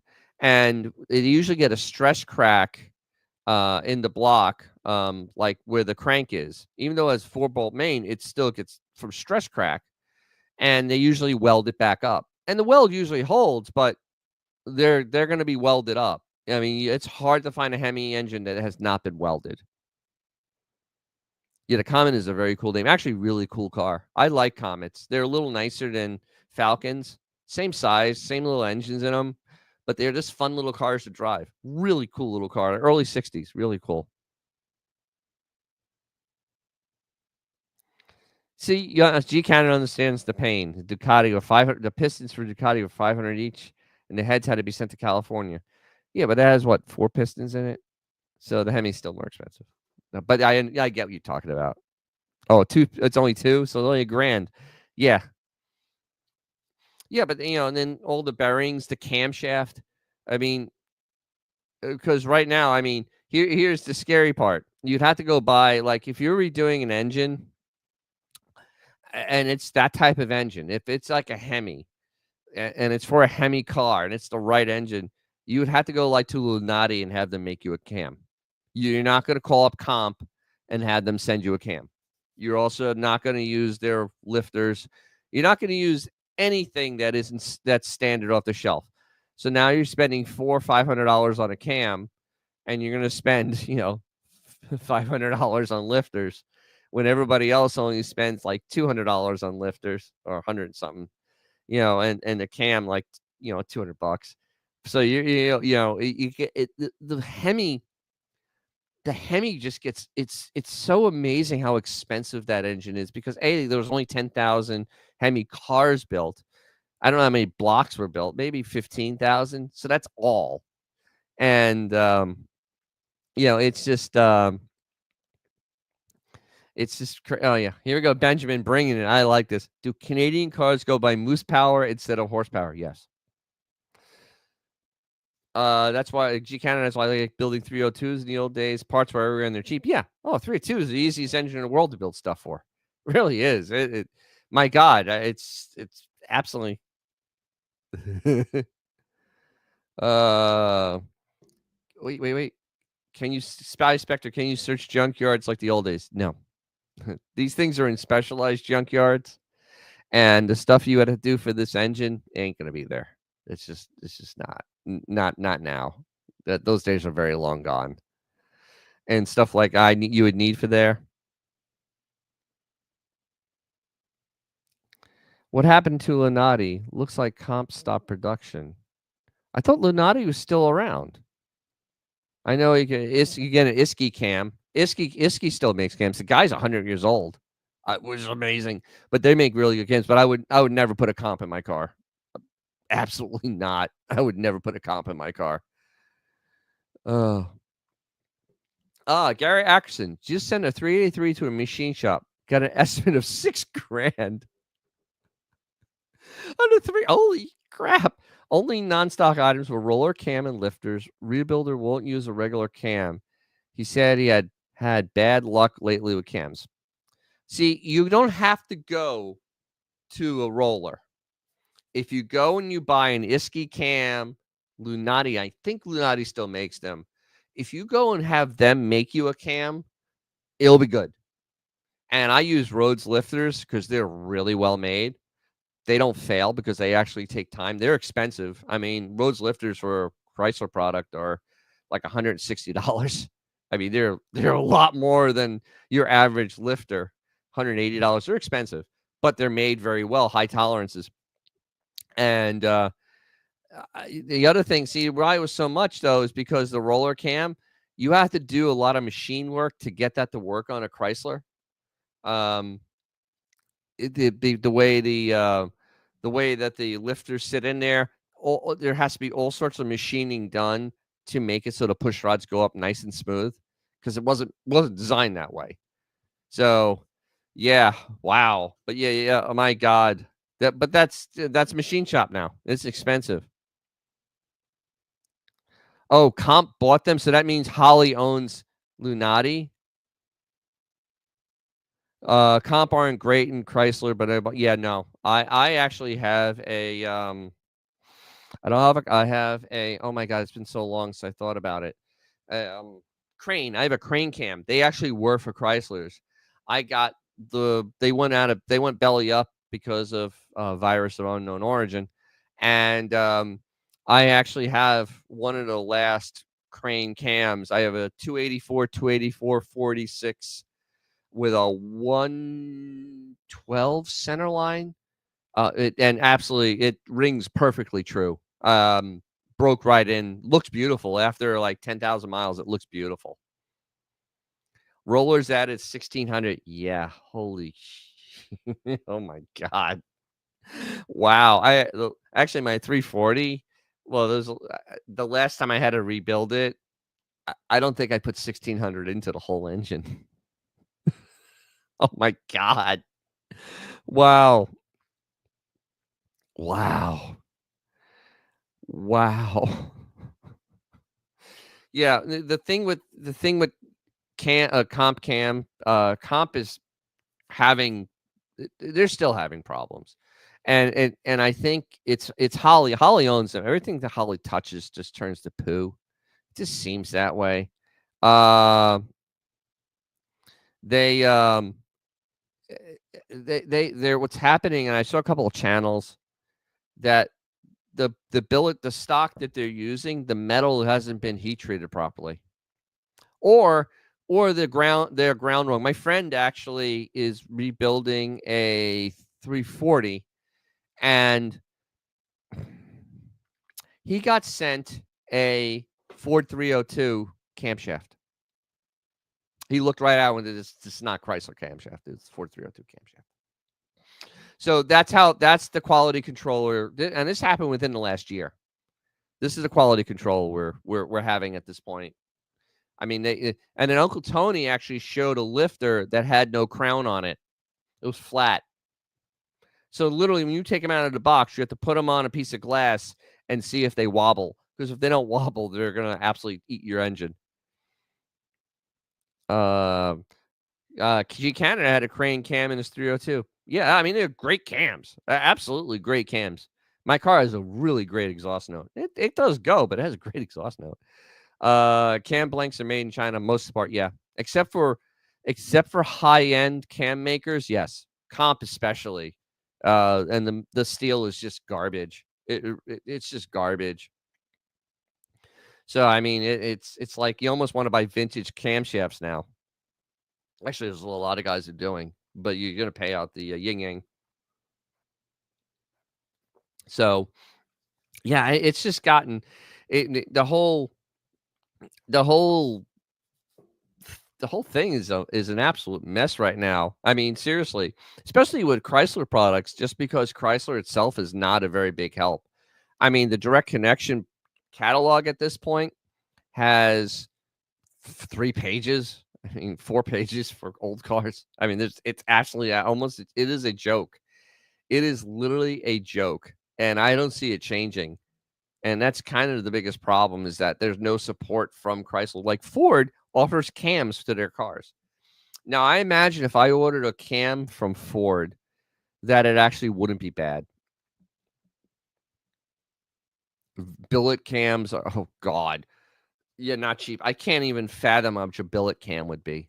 Holy mackerel. Oh my god. I'm gonna have to look that up later. I'll be sitting down. Oh, okay. Benjamin with a great question. Actually, it's a good question, Benjamin. Speaking of China. I never heard about what kind of cars they have there. Do you know if they have their own or do they have Ford, GM, etc.? No, they have their own.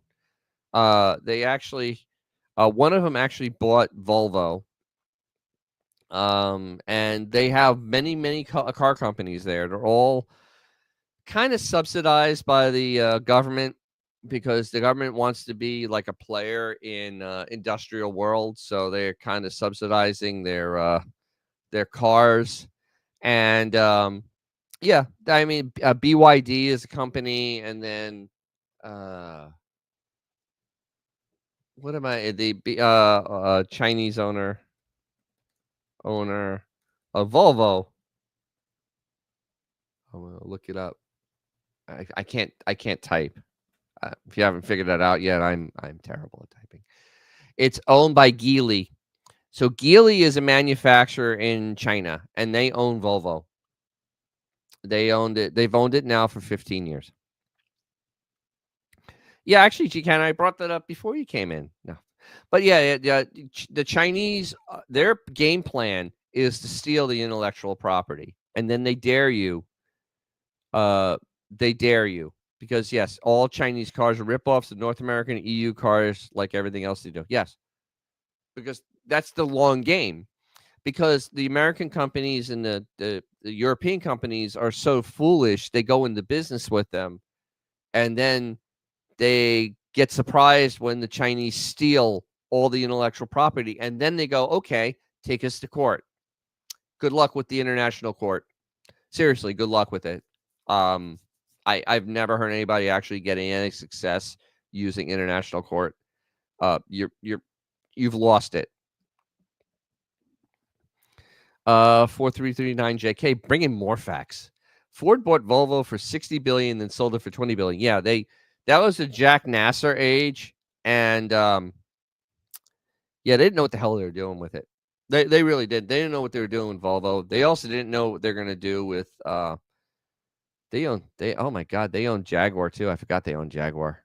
And they screwed that all to hell. They had Land Rover, they screwed that all to hell. They literally got a fire sale. They gave away Land Rover to BMW, and then BMW literally stole everything out of that to make X5s. Yep, absolutely. The Chinese companies are protected by the Communist Party of China. Absolutely. They're the greatest capitalists in the world are the Chinese communists. I mean, seriously, business is war, and they treat it that way. Good. Then all Chinese cars suck. Yes, actually they do. All Chinese cars do suck.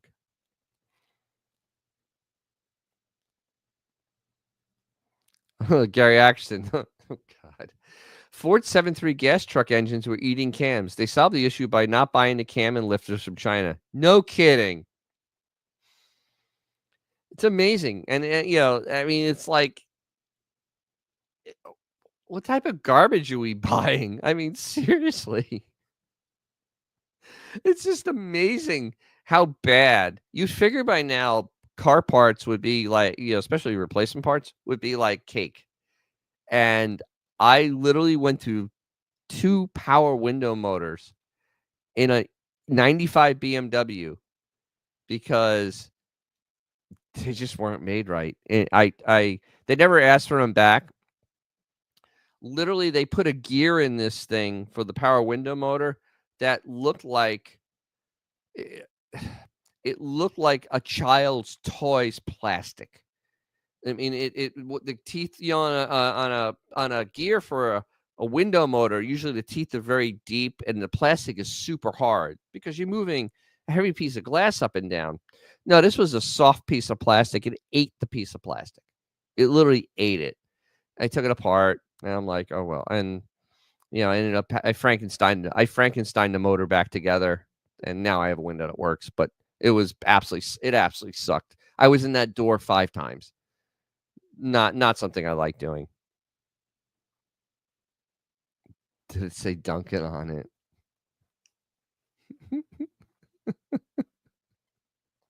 No, it said Hasbro. I swear to God, it literally looked like a child's toy gear. And I'm like, wow. Yes, the 7-3 nickname is Godzilla, Gary Erickson. Yes. And it is a Godzilla. It is a scary engine. I mean, seriously. I've seen people that have built them and naturally aspirating 800 horsepower.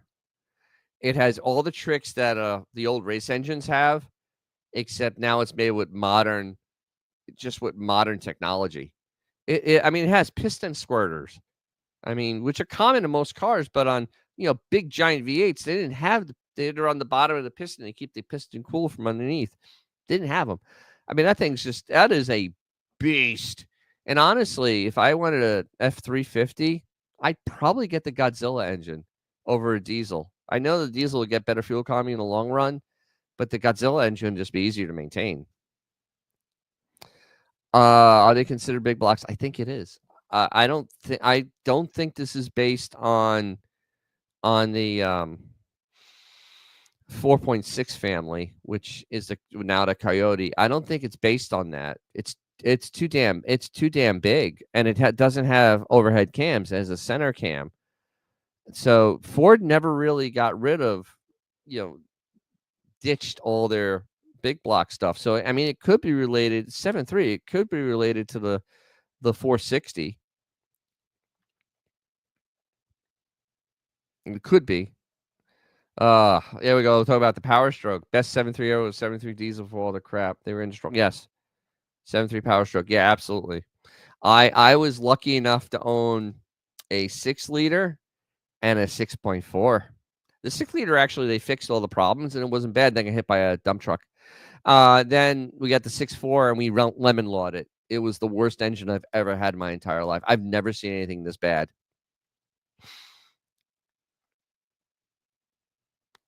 Benjamin, I didn't even know they sold cars in Canada. I thought everyone just drove snowmobiles. Oh, dear Lord. Sky Spectre, are those going to last? Yeah, those 7.3s, yeah, they'll last. You change the oil on that thing, it'll probably go 200,000 miles. I mean, it's such a beast of an engine, and it's made like a race car engine. So it's like indestructible. Everything is, the tolerances on it are incredible, and everything to keep the engine cool has been done. Oh my God, are you serious? The race version is awesome. A customer crammed one in a Fox body. Oh my, I've actually seen articles with that. It is a feat, but you could do that easier than you can the Coyote. The Coyote is just so damn huge because of the 4 cams and the Hemi head. The Coyote actually doesn't fit in a lot of stuff, and that's why, all these people, all the boomers, basically, oh, the Bronco doesn't have a V8. Well, because first of all, Coyote ain't gonna fit, and second of all, well, I don't need it. But the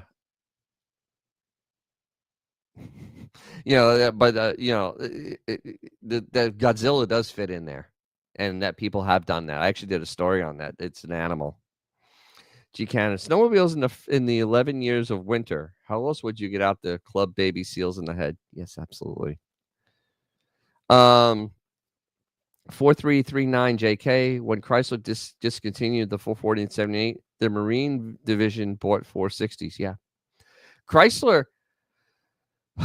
I kind of touched it on that when I did the R bodies, but I don't think there's any justice can be done on any video of how incredibly bad things were at Chrysler.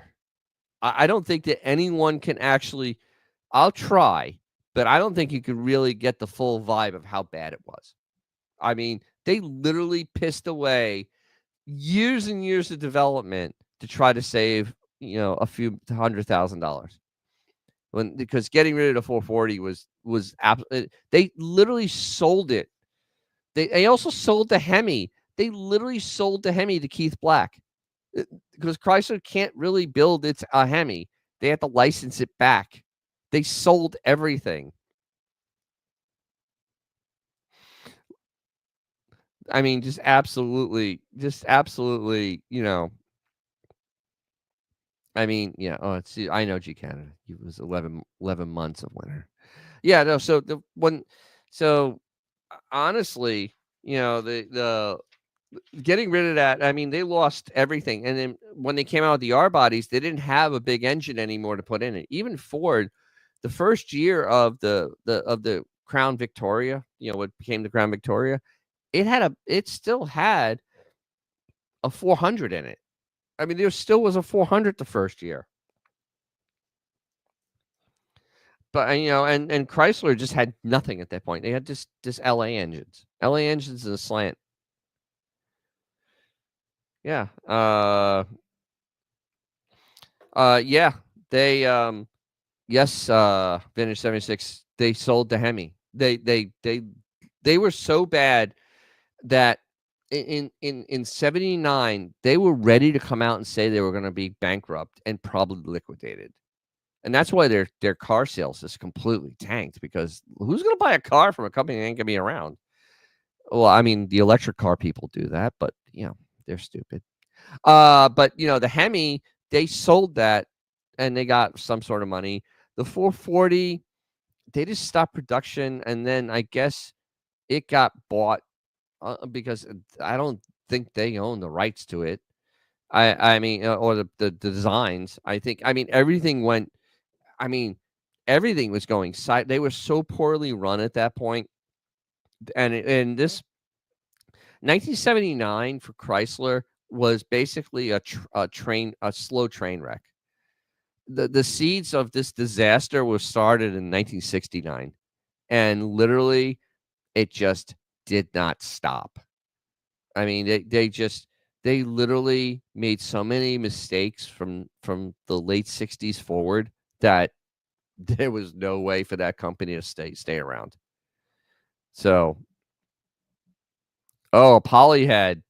You know what? The Polyhead, if it wasn't so expensive to make, they would have kept on making it. But it was too damn expensive, and it wouldn't fit in the A bodies, and they needed it to fit in the A bodies. Great engine though, the semi Hemi. 4339 JK. Chrysler had to ditch their medium duty truck chassis too that were popular for motorhomes. All part of the bailout, I believe. Yeah, the bailout it was actually loan guarantees, but they had to make some insane concessions. And the it, Iacocca made the deal he had to make because and honestly, the only reason that they got the guarantees from Carter was because everybody knew who Lee Iacocca was. Lee Iacocca, everybody in Washington knew who Lee Iacocca was because with Ford, he was there all the time. Remember, he was an executive vice president of Ford. I mean, seriously, eh, or was he president of Ford? I think he was president of Ford. I mean, dude was until he got into a fight with the Deuce, he was running Ford, and they all knew him. And honestly, but yeah, he had to make that deal because they were done. I mean, literally, they were done. There was not they were done. Oh my God, there 4339 JK. There are two Polyhead 318 Marine engines. Holy crap! Well, the only thing with a Marine engine runs the opposite direction. I don't know if I think you can convert it. It's just everything's backwards. Uh Vintage 76 garage. Mopar's going down the hole again. Will it survive again? No. I'll be very honest. No. I can't see Stellantis turning this company around, especially with what they're doing. They're like key jingling right now. We got SRTs, we got Hemis, and it's just not going to work. I mean, it worked once, but that was a different time 15 years ago.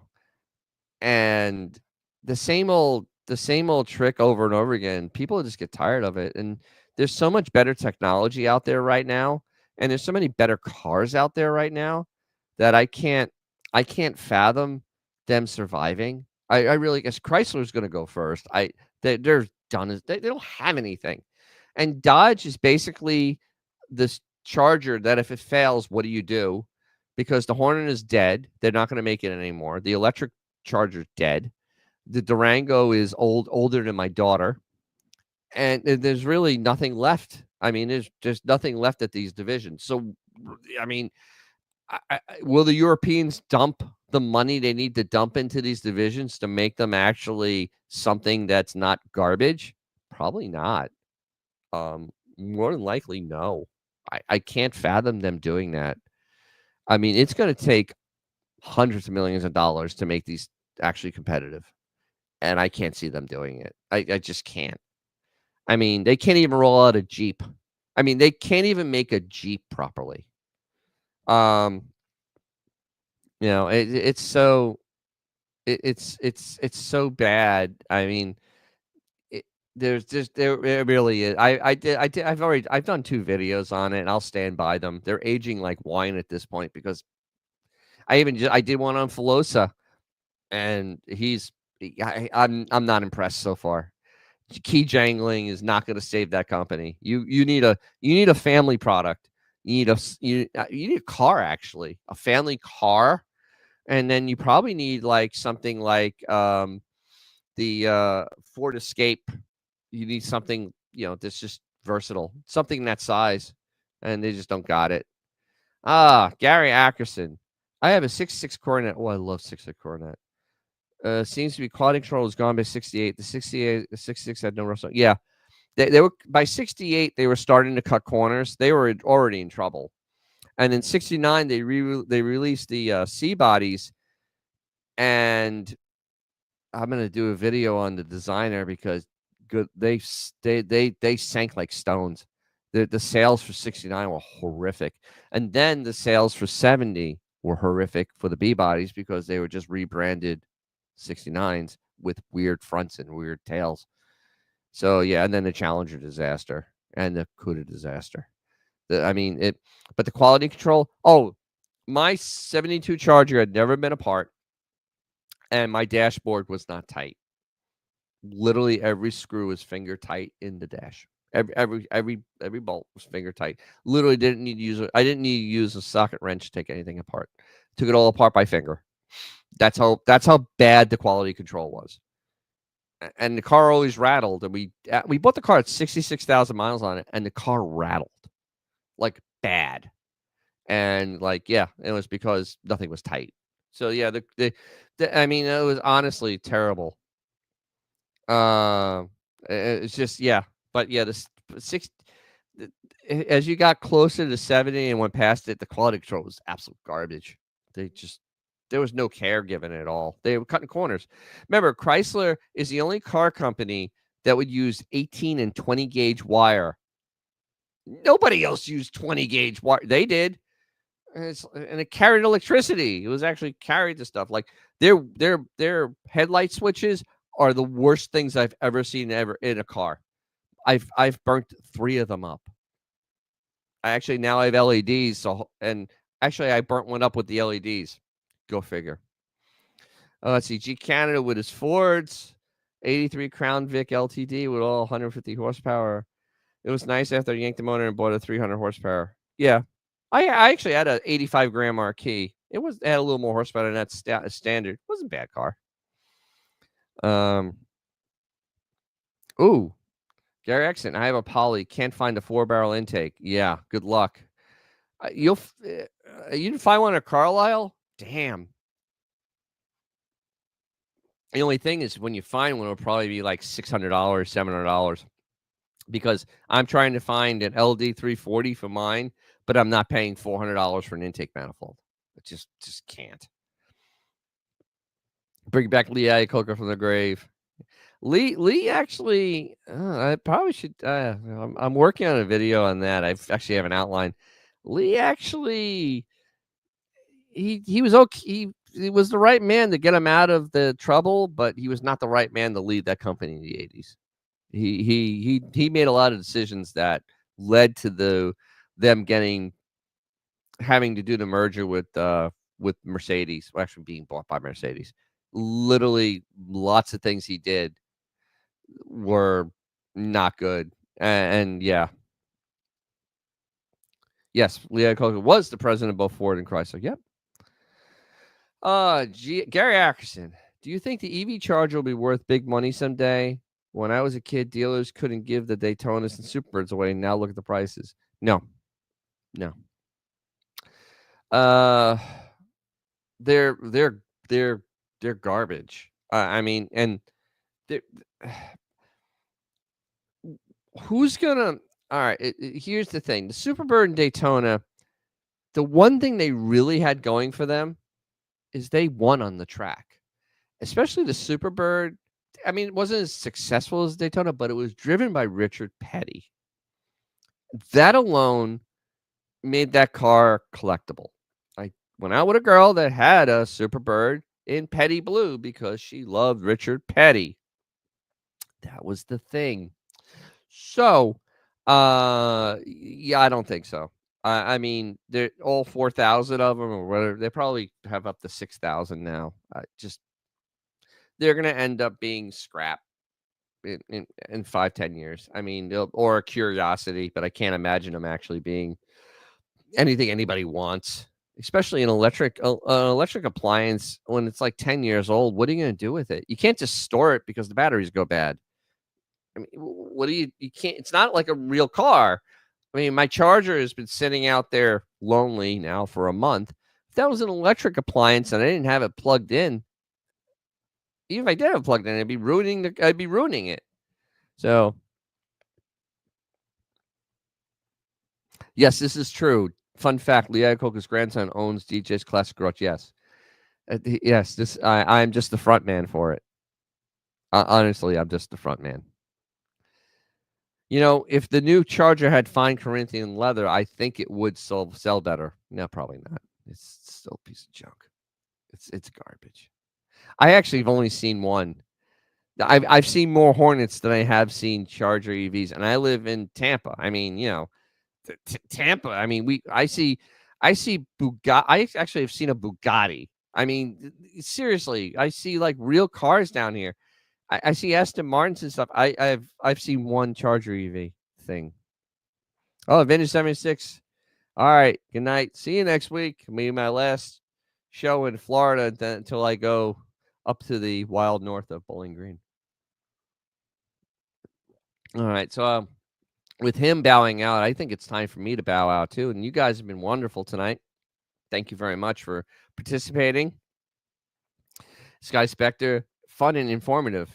Have a safe road trip. I will be on 1 week from tonight before I go away.